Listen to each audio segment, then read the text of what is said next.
Hey guys, and good afternoon to you. I am Ramirez Romeo Harp, and welcome to another episode of Divine Wisdom. Last week I did a blog dealing with sex trafficking and the dangers and the importance of the awareness of sex trafficking. Sex trafficking has been one of the world's oldest professions in the world. It started off within the Roman times, where basically prostitution was the reign. Girls were forced into prostitution for the emperors, and they would basically be their sex slaves. They were only paid in food and meals and kind of having a housing situation. That kind of arena still rings true, especially here in the United States and also across the world as well. Sex is definitely a high seller, and it is one of the most sought out professions because you can make a lot of money. People are doing escorting, people are prostituting. Male prostitution is big in places like Sweden and Australia. Also too, child sex trafficking is becoming a major thing as well. Kidnapping kids when they're small and little and promising them a better life, and then putting them into the sex arena where they are basically performing sexual acts in order to be paid. This has been a major issue, and this is something that people don't really talk about a lot, but it's happening within our own backyards, and it's time to at least have some dialogue about it, or at least start talking about it or being cognizant of it, so then that way if you see it happening, you can know how to infiltrate the situation safely without endangering that child or that person. So I was first introduced to the concept of manipulation and putting someone into a situation where they have to sell themselves for sex. That was back in 1994.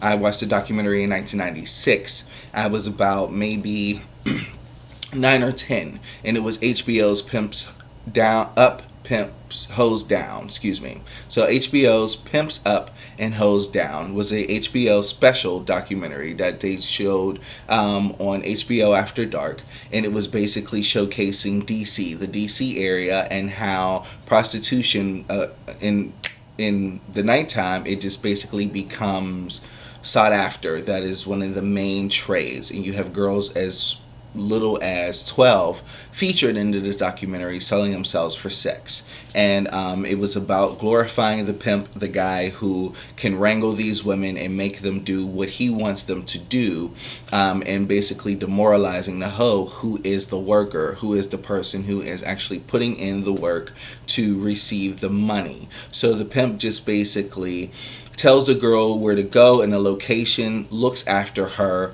also can abuse her, manipulate her, and it's kind of a domestic violence relationship, where sometimes the pimp will be sexually involved with the female to kind of gain control, or they'll manipulate her mind and basically have control over her in that aspect.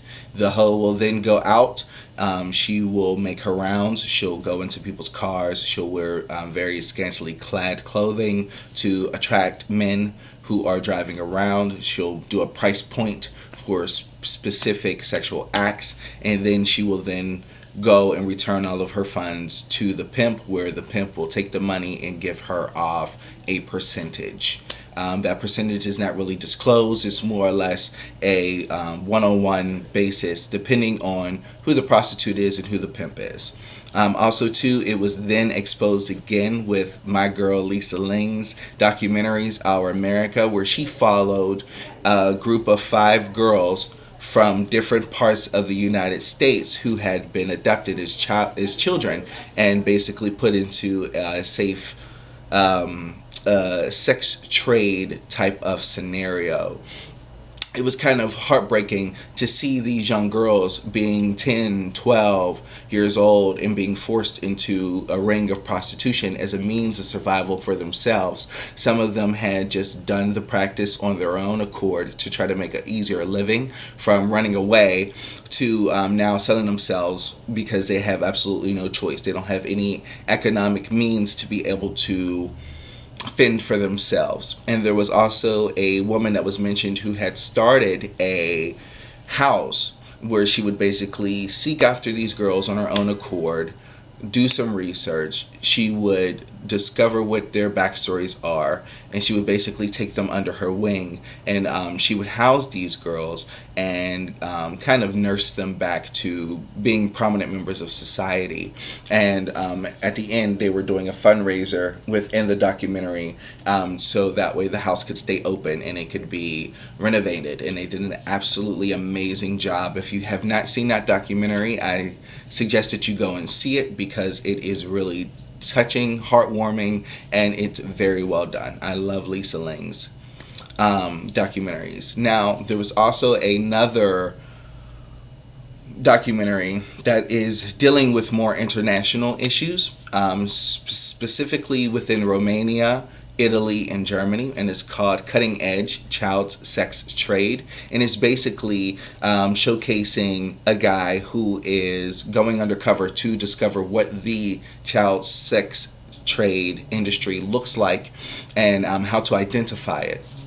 And he meets with this young man who's Romanian. He's about 12, and there's a gang of them that live in the local train stations, and they kind of look after themselves, and they each know what the sex trade industry is and what it looks like, and they're okay with it, because that's a ways to make ends meet for themselves, and it's a way for them to be able to make some profit margins. They're okay with doing whatever it is that they have to do, as long as there's money involved. They also do a thing where they're huffing paint through a small bag, and that's how they live. They huff the paint, they starve, they don't really eat sufficiently well. They live in the train stations and the underground quarters within Romania, and they basically go to certain places around the square. It's called University Drive, and they basically sell themselves.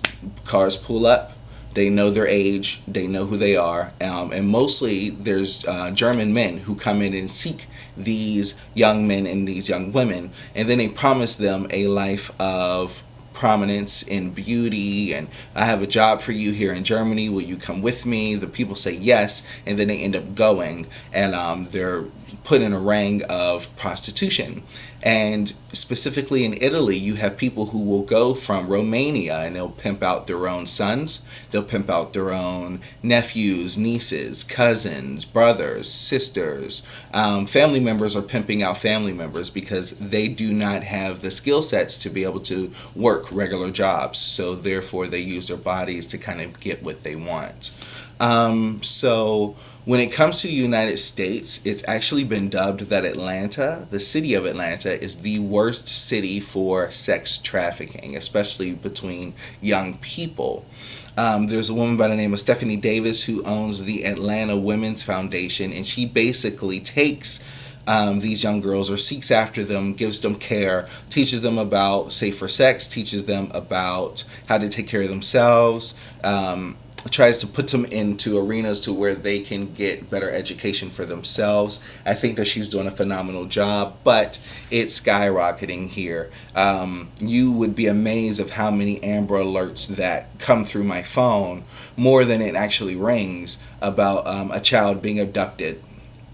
And this hits pretty much close to home, because my daughter is going to be 15 this Christmas, and she's around the age where these young girls are being taken and are being used in such an obscure manner that I felt the need to talk about it and to express it. I think it's something that's disgusting. I think that, children should be able to be children and to live lives as children. Yes, make some mistakes, have fun. If they want to explore sexuality in an educated way, then absolutely, I'm okay with that. But when it comes to being forced to sell themselves and their bodies without really knowing the development of themselves or what their parts are supposed to do in a more mature manner, then it becomes distasteful, and it becomes highly unruly and disgusting.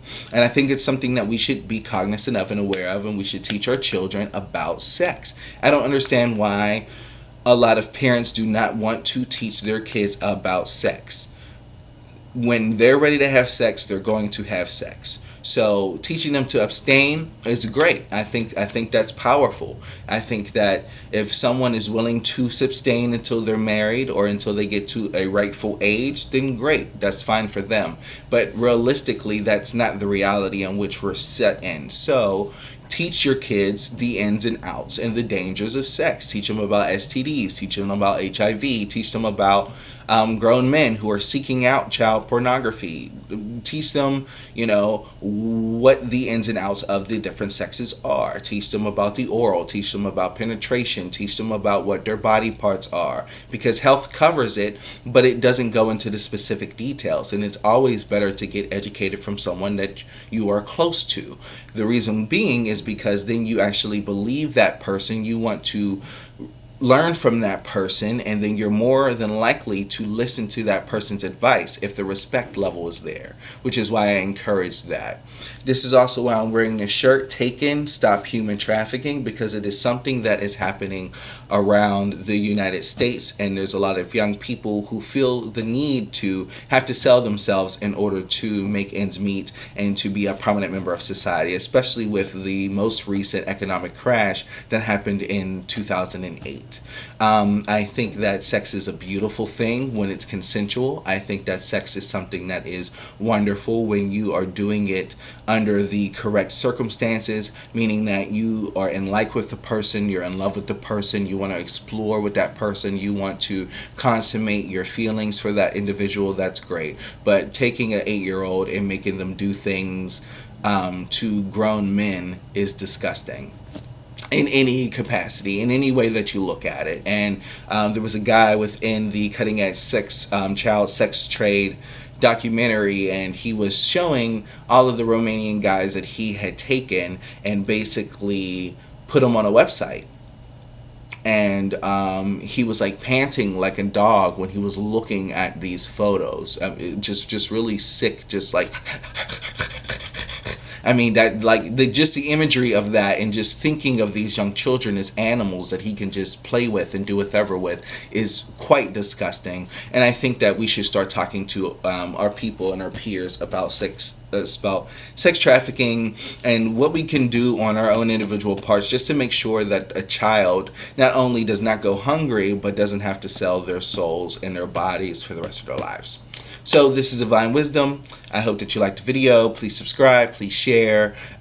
Please start having these different conversations with people, just so we can kind of open up the arena for these type of topics to become more general and less taboo. I am going to be doing my next blog here pretty soon, so look out for that posting via Facebook, and I hope that you guys have a good day.